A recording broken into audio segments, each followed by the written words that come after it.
आपण बऱ्याचदा एखाद्या मोठ्या कारखान्यातील असेंब्ली लाईनची कल्पना करतो, बरोबर? बरोबर. म्हणजे हं, एक मोठा पट्टा सतत पुढे सरकत असतो. अगदी बरोबर.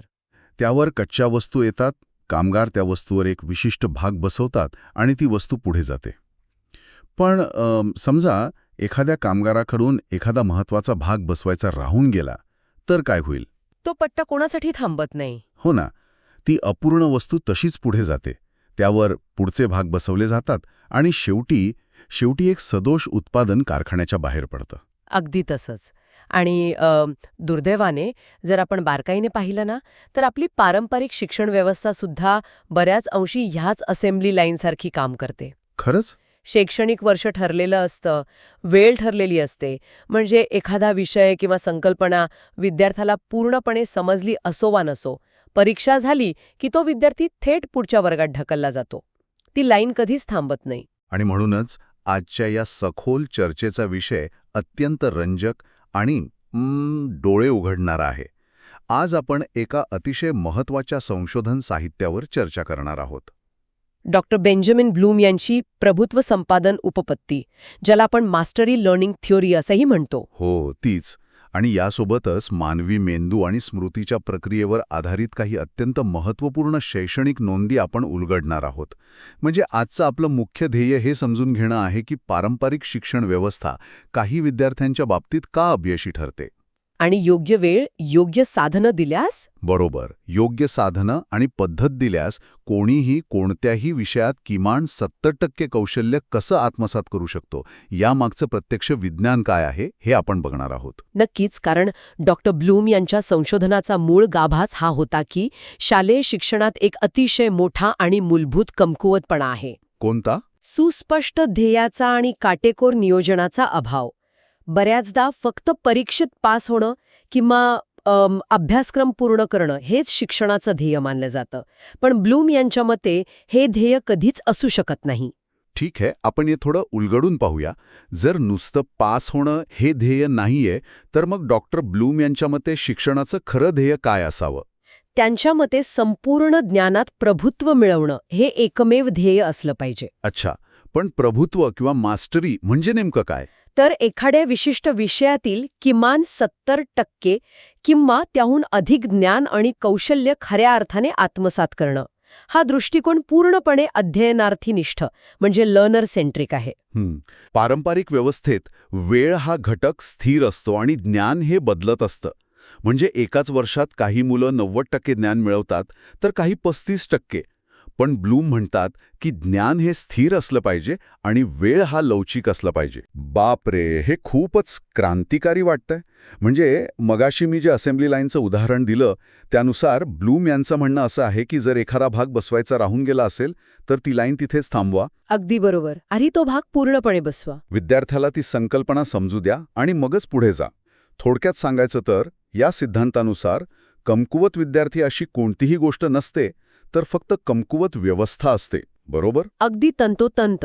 या उपपत्तीचा थेट संबंध निकष संदर्भ मूल्यमापनाशी येतो, ज्याला क्रायटेरियन रेफरन्स्ड इव्हॅल्युएशन म्हणतात. अच्छा, म्हणजे हे कसं काम करतं? पारंपरिक व्यवस्थेत आपण विद्यार्थ्याची तुलना इतर विद्यार्थ्यांशी करतो, जसं की वर्गात पहिला कोण आणि शेवटचा कोण. पण यात विद्यार्थ्याची तुलना एका ठरलेल्या निकषाशी किंवा दर्जाशी केली जाते. वेळेपेक्षा ज्ञानाच्या दर्जावर इथे भर दिला जातो. म्हणजे जर सर्व विद्यार्थ्यांना त्यांची स्वतःची गती, योग्य मार्गदर्शन आणि साधनं दिली तर प्रत्येकजण यशस्वी होऊ शकतो. हो, हे या उपपत्तीचं मुख्य गृहीतक आहे. पण इथे एक अतिशय व्यावहारिक प्रश्न उभा राहतो. प्रत्यक्ष वर्गात तर सर्व प्रकारची मुलं असतात. काहींची शिकण्याची गती जलद असते तर काहींची अतिशय संथ असते आणि एका शिक्षकाला 40-50 मुलं सांभाळायची असतात. हो, तो एक मोठा प्रश्न असतो. मग जर ही व्यवस्था प्रत्यक्षात आणायची असेल तर विद्यार्थ्याची प्रगती कशी मोजायची? त्यांच्या शिकण्याच्या वेगातील या फरकाला कसं सामोरं जायचं? हाच तो कळीचा मुद्दा आहे जिथे अनेक व्यवस्था अडखळतात. आणि इथेच मूल्यमापनाचे म्हणजेच असेसमेंट्सचे प्रकार समजून घेणं गरजेचं ठरतं.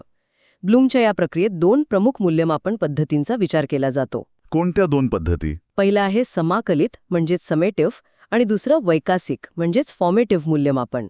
समाकलित मूल्यमापन हे साधारणपणे अभ्यासक्रम पूर्ण झाल्यावर म्हणजे अनुवर्षाच्या शेवटी केलं जातं.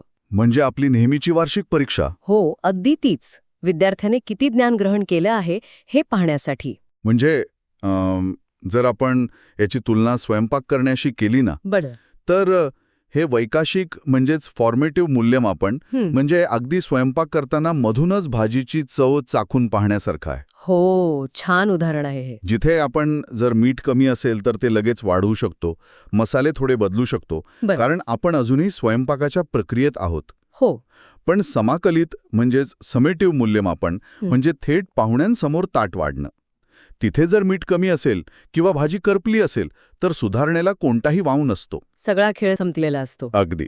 या उदाहरणाला थोडं पुढे न्यायचं झालं तर विचार करा, जर तो स्वयंपाकी दर 5 मिनिटांनी चव घेत असेल तर शेवटी स्वयंपाक बिघडण्याची शक्यता जवळजवळ 0 असते. बरोबर. शिक्षण व्यवस्थेत यात सतत चव घेण्याला आपण वैकाशिक किंवा फॉर्मेटिव्ह मूल्यमापन म्हणतो. हे मूल्यमापन अभ्यासक्रम हाताळताना वेळोवेळी केलं जातं. सतत छोट्या चाचण्या घेणं, विद्यार्थ्यांची कमजोरी शोधणं आणि तात्काळ सुधारणा करणं. ज्याला आपण कृती आधारित मूल्यांकन म्हणतो. हो, आणि हे या प्रक्रियेचं हृदय आहे. पण मग त्या 40 मुलांच्या वर्गाचं काय? तिथे हे कसं शक्य आहे? तिथेच शिक्षकाचा सक्रिय सहभाग आणि नियोजनाचा कस लागतो. जर एखाद्या छोट्या चाचणीत शिक्षकाच्या लक्षात आलं की 40 पैकी 10 मुलांना एक विशिष्ट संकल्पना समजलेली नाही, तर शिक्षक संपूर्ण वर्गाला पुढे नेण्याऐवजी थांबतो. अच्छा, म्हणजे ती असेंब्ली लाईन थांबते. बरोबर. त्या 10 मुलांसाठी तो वेगळ्या पद्धती वापरतो, पर्यायी उदाहरणं देतो किंवा ज्यांना समजलं आहे अशा इतर विद्यार्थ्यांची मदत घेऊन पीअर ट्युटोरिंग घडवून आणतो. म्हणजे प्रक्रियेच्या दृष्टीने बघितलं तर सर्वप्रथम विद्यार्थ्याला साध्य होईल असं उद्दिष्ट निश्चित केलं जातं. मग छोट्या चाचण्यांमधून विद्यार्थी त्या अपेक्षित टप्प्यावर पोहोचला आहे की नाही हे पाहिलं जातं. होय, आणि उद्दिष्ट साध्य करण्यासाठी विद्यार्थ्याला किती वेळ लागला यापेक्षा तो कुठे पोहोचला आहे यावर लक्ष केंद्रित केलं जातं. जर तो पोहोचला नसेल तर त्याला अधिक वेळ आणि नवीन अध्ययन अनुभव दिले जातात.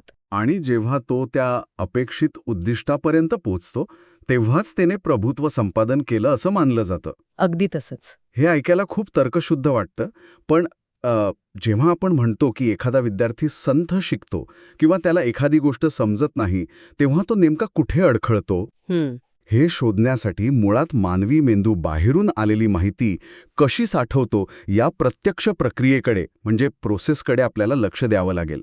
कारण शेवटी सर्व माहिती या छोट्याशा मेंदूतच जाणार आहे. हे अगदी योग्य निरीक्षण आहे.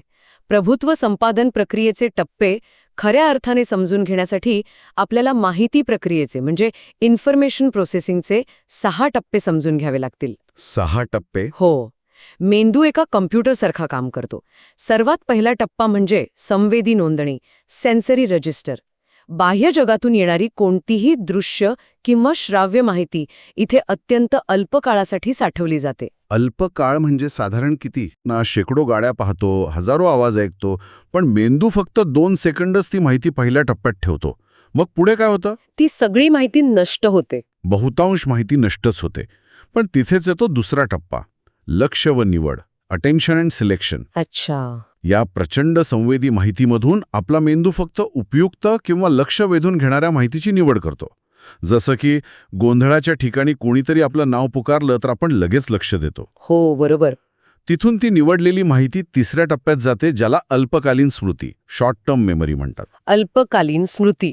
म्हणजे जेव्हा आपण मोबाईलवर आलेला OTP वाचतो आणि तो दुसऱ्या ॲपमध्ये टाईप करेपर्यंत विसरतो, तो याच अल्पकालीन स्मृतीचा खेळ असतो. तर अगदी तंतोतंत. हे अत्यंत उत्तम उदाहरण आहे. निवडलेली माहिती इथे काही सेकंद ते कमाल 30 सेकंदांपर्यंत साठते. फक्त 30 सेकंद? हो, आणि या अल्पकालीन स्मृतीची एक अतिशय गंभीर मर्यादा आहे. ती म्हणजे यात एका वेळी फक्त 7 घटक राहू शकतात, प्लस किंवा -2. थांबा, हे खूपच धक्कादायक आहे.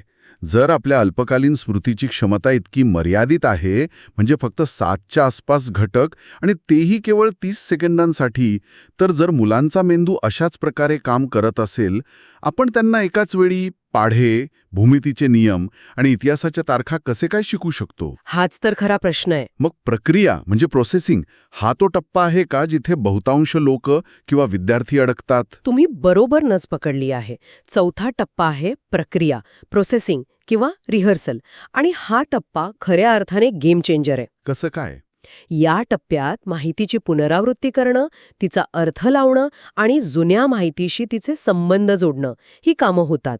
जर या 30 सेकंदात त्या माहितीवर प्रक्रिया झाली नाही तर ती कायमची पुसली जाते. म्हणजे अनेकदा आपण पाहतो की माहितीचा योग्य अर्थ न लावता विद्यार्थी ती थेट पाठांतर करण्याचा प्रयत्न करतात. ते या प्रक्रियेला बायपास करण्याचा प्रयत्न करत असतात. होय, आणि म्हणूनच ते अपयशी ठरतात.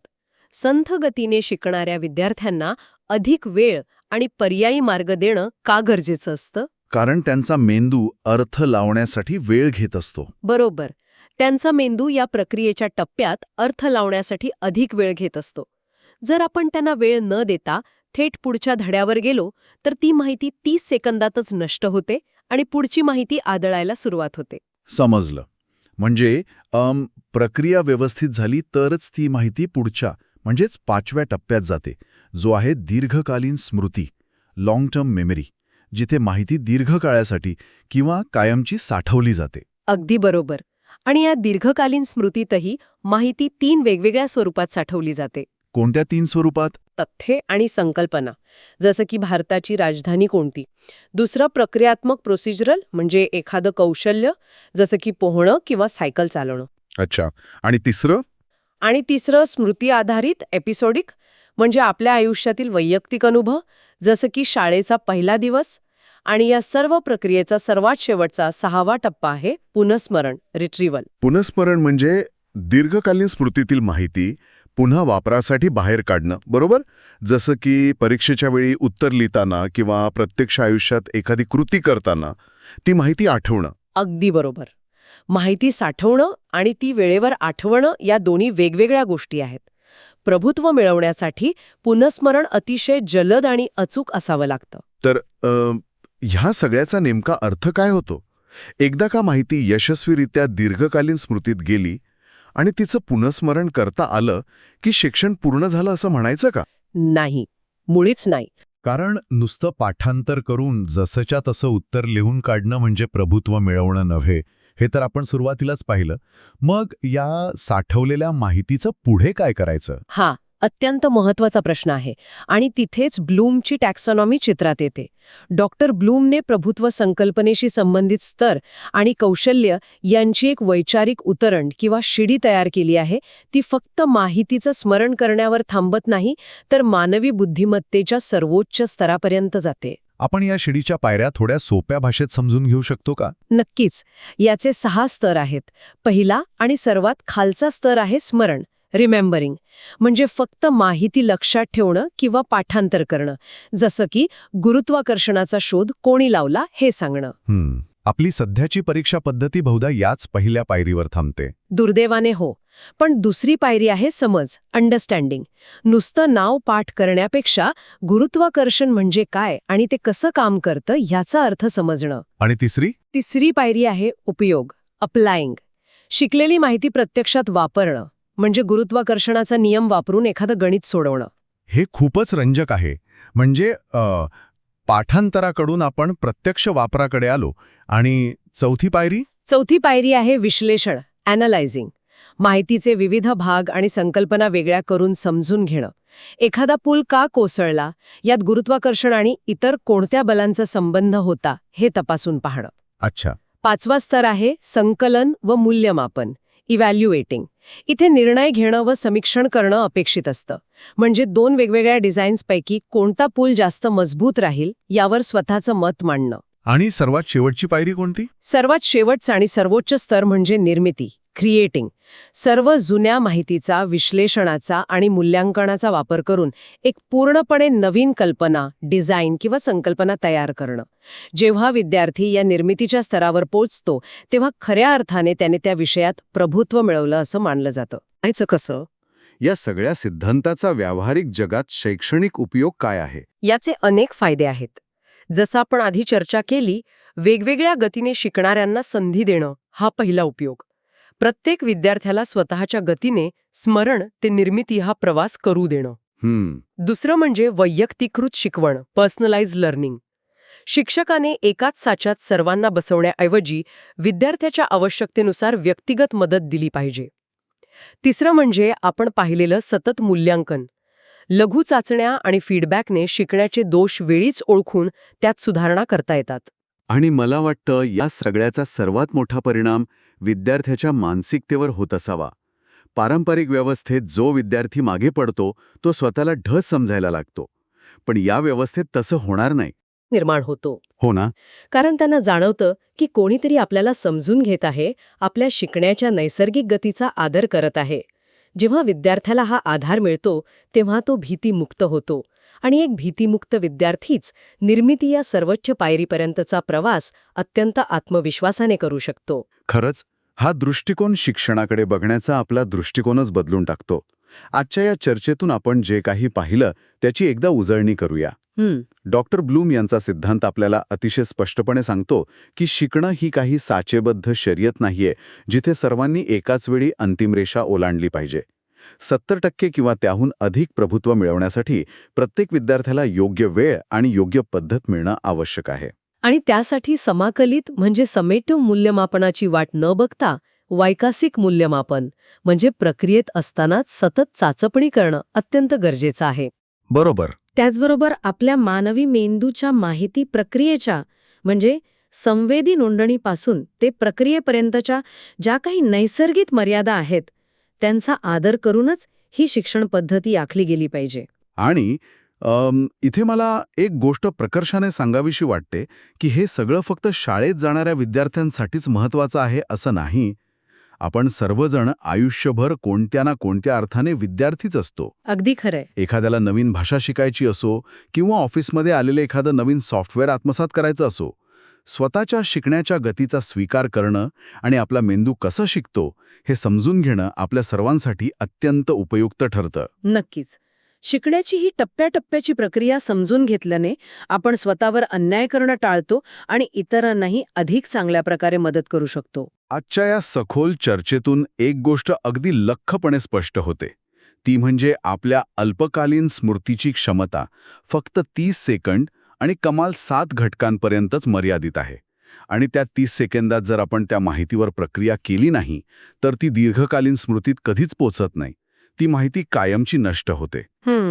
आजच्या या सतत येणाऱ्या मोबाईल नोटिफिकेशन्स आणि सेकंदाला बदलणाऱ्या सोशल मीडिया रील्सच्या जगात ही बाब एक अतिशय महत्त्वाचा प्रश्न उभा करते. आपण खरोखरच कोणत्याही नवीन माहितीवर शांतपणे प्रक्रिया करण्यासाठी स्वतःच्या मेंदूला पुरेसा वेळ देत आहोत का? की आपण माहितीची ती असेंब्ली लाईन इतकी वेगाने पळवत आहोत की कोणतीही गोष्ट दीर्घकालीन स्मृतीत पोचण्याआधीच आपण ती कायमची पुसून टाकत आहोत? खरोखरच विचार करायला लावणारा मुद्दा आहे. हो ना? हा खरोखरच सर्वांसाठी विचार करण्यासारखा प्रश्न आहे. आजच्या या सखोल चर्चेत सहभागी झाल्याबद्दल आणि हे विज्ञान इतक्या सोप्या भाषेत उलगडून दाखवल्याबद्दल खूप खूप धन्यवाद. पुन्हा भेटूया अशाच एका नवीन आणि रंजक विषयासोबत.